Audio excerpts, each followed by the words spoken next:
Die 12-jarige Magdelies Meiburg van Bloemfontein is onlangs as mevrou Mini-tiener Suid-Afrika gekroon, maar wat behels die titel regtig?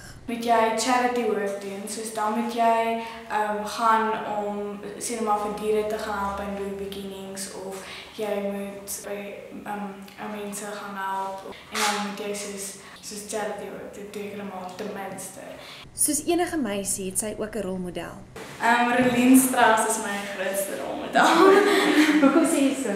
Sy stel 'n baie goeie voorbeeld want sy is plat op die aarde en sy is baie oulik en ja, en ek wil ook mevrou wel miskien nog eendag word. Buiten die loop wat deel is van haar modelwerk, is die glimlagdeel daarvan ook lekker.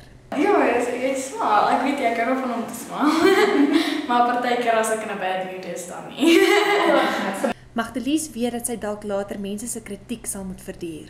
Ek het my nog nie begin spot nie, maar ek kan dit miskien verwag want gewoonlik met vorige kompetisies wat ek gewen het, dan is die een meisie sê nou maar miskien jaloers en dan sy misluk met my en goeie.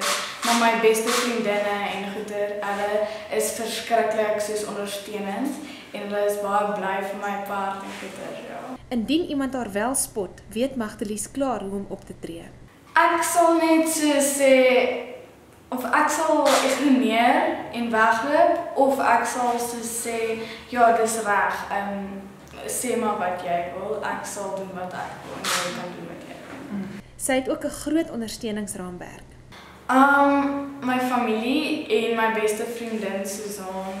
Sy is regtig een van my grootste ondersteuners. Sy sal ander ook aanraai om modelwerk te doen.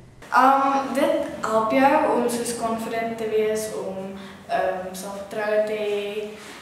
Dan as jy op die stage voor al die mense is, dan voel jy net hierdie adrenaline en ek wil hê ander meisies moet dit ook kan voel.